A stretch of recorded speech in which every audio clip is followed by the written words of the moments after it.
So, and Jeff, I'll just ask you to kind of put this up and just we'll kind of peruse through this. But Will Cain show, he's on Fox News.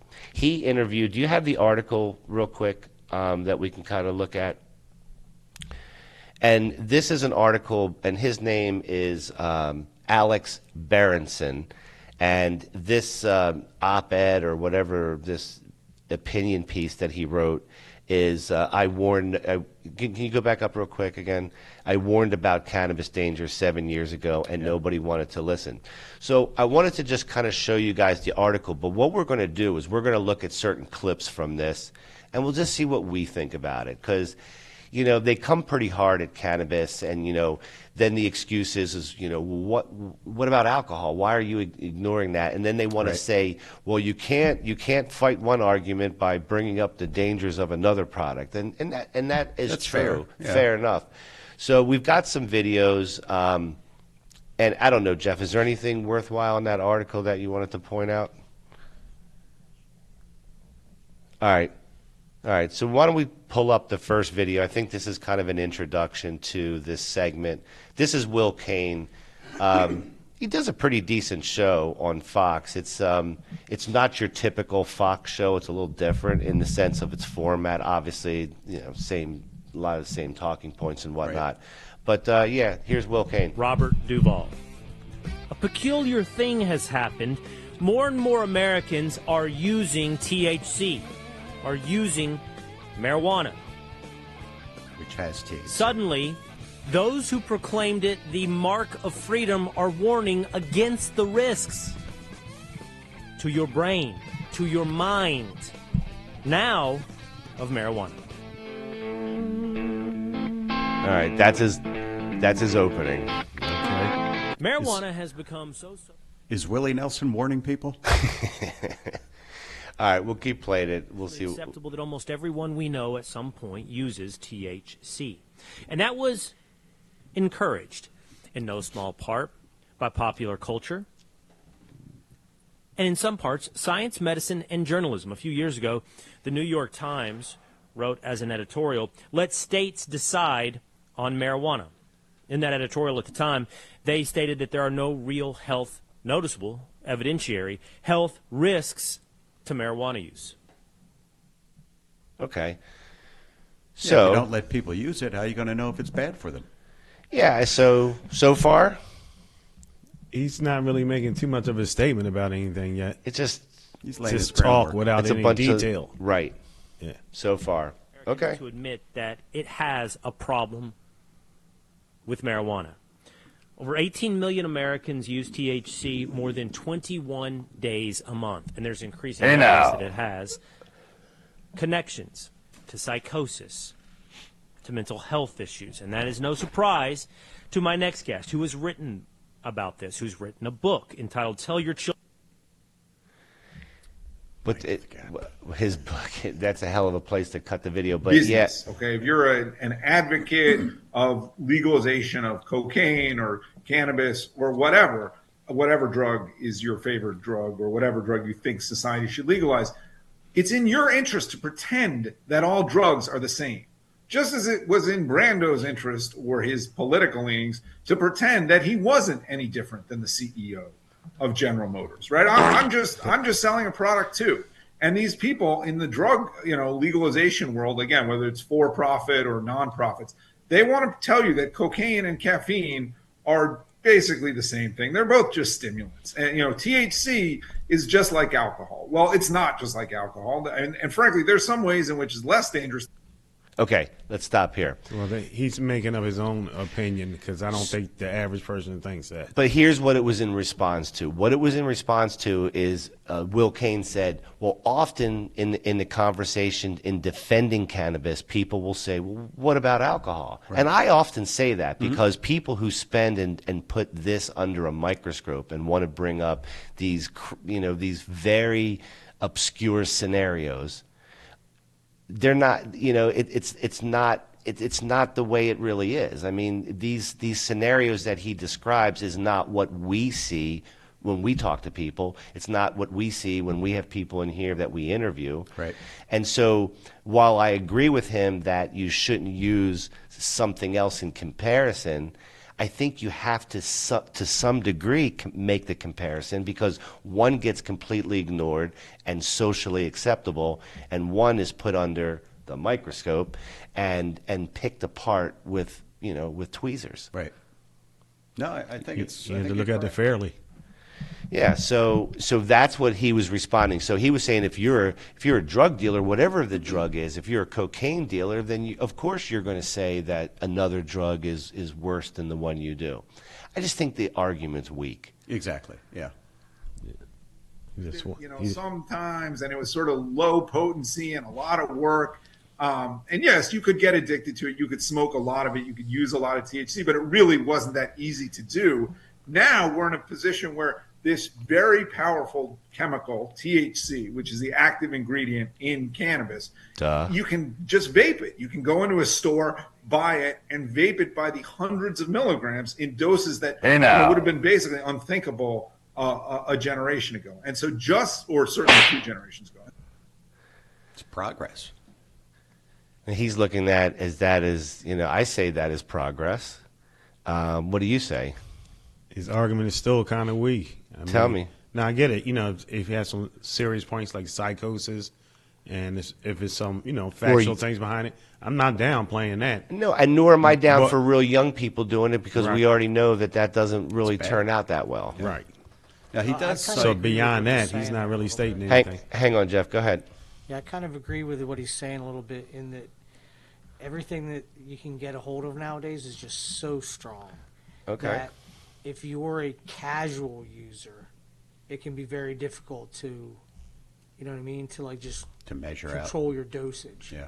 You know what I mean? Like if one toke or one hit or whatever is already too much for a casual person, like it's hard to get anything that's less than those max THCs, because that's all anybody grows it for anymore. They just want that number to sell it.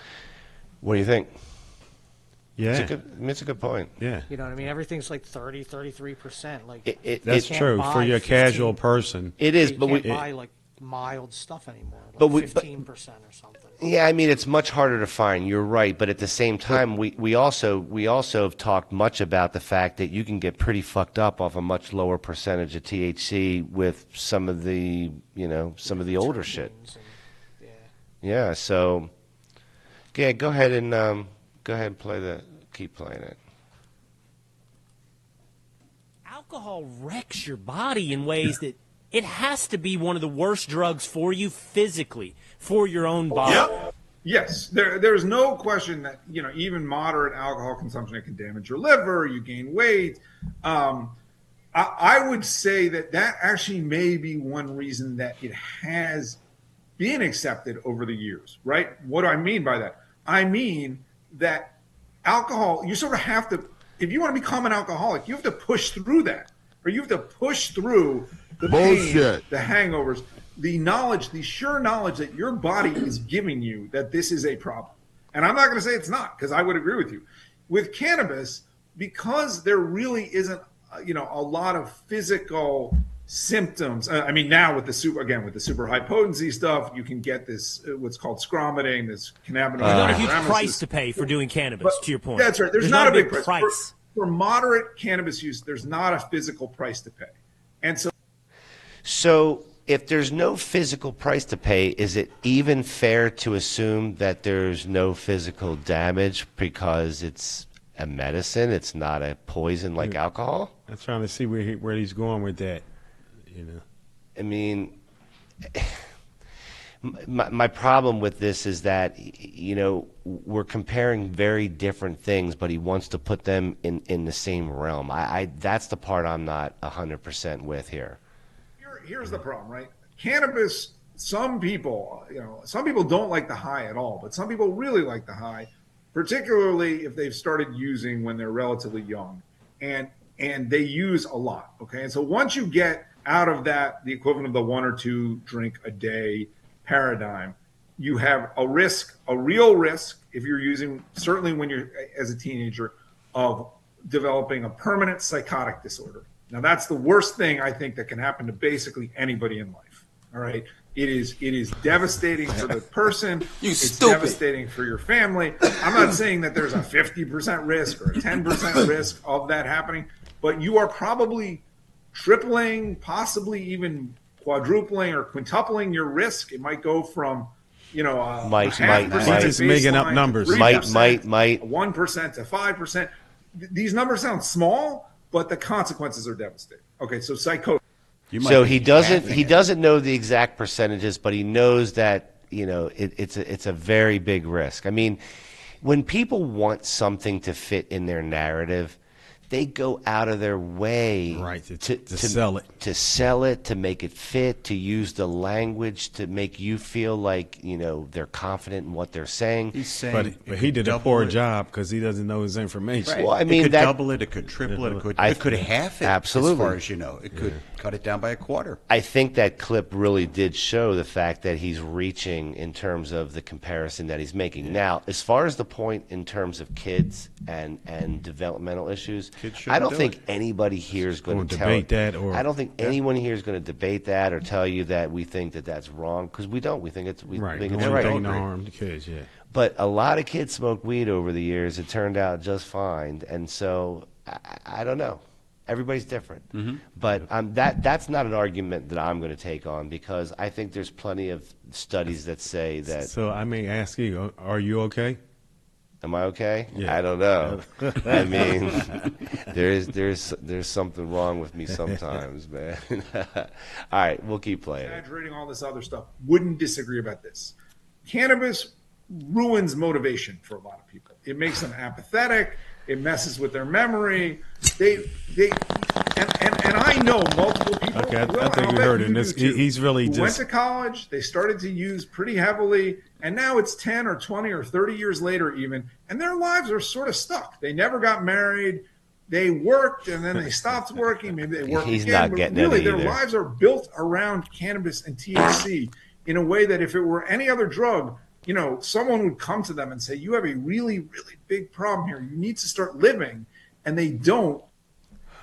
I mean, do you think that maybe this problem is actually someone's lifestyle? Right. Could it possibly be their lifestyle? They're happy and they're fine. And what is so damn wrong with taking pleasure in the fact that you participate in something that actually helps people? It makes you feel good. Makes you feel good. It's absolutely nuts that this is the way this guy's selling it. He's also your friend wearing. might just be clinically depressed for other reasons and is trying to self-medicate with marijuana. Mm-hmm. Look into your friend, check in on your friend there. Yeah, and also he's wearing a Mind the Gap T-shirt. What's that about? Mind the Gap is what they say in the UK. In the UK, right. When you're getting on the tube, the tunnel, tube, yeah, whatever. So he's already un-American to begin. He's already with. on my nerves. He's un-American. Holy Jesus! He's un-American. All right, here we go. If you use a lot of THC, you can wind up with short-term psychotic episodes. You can get paranoid. I mean, I think basically everyone who's used cannabis or THC at more than a little has had an episode of paranoia. It's just sort of intrinsic to the drug. Now, that for most people, that passes. Okay. He knows so much. This guy's not a doctor. Clean yourself up, bro. Put that picture back up real quick. I want to give him some advice. If you use a lot of THC, you can wind up. Just pause it. Bro, if you're going to show up for an interview, don't wear a UK Mind the Gap T-shirt. UK's got all kinds of shit going on that I don't know why you want to put your name on. And clean yourself up a little bit for the interview, man. You're not looking. He's not looking that spiffy. He's got one eye closed. He looks like he's high. Yeah, I don't know. I would say don't trust him, guys. That's my point.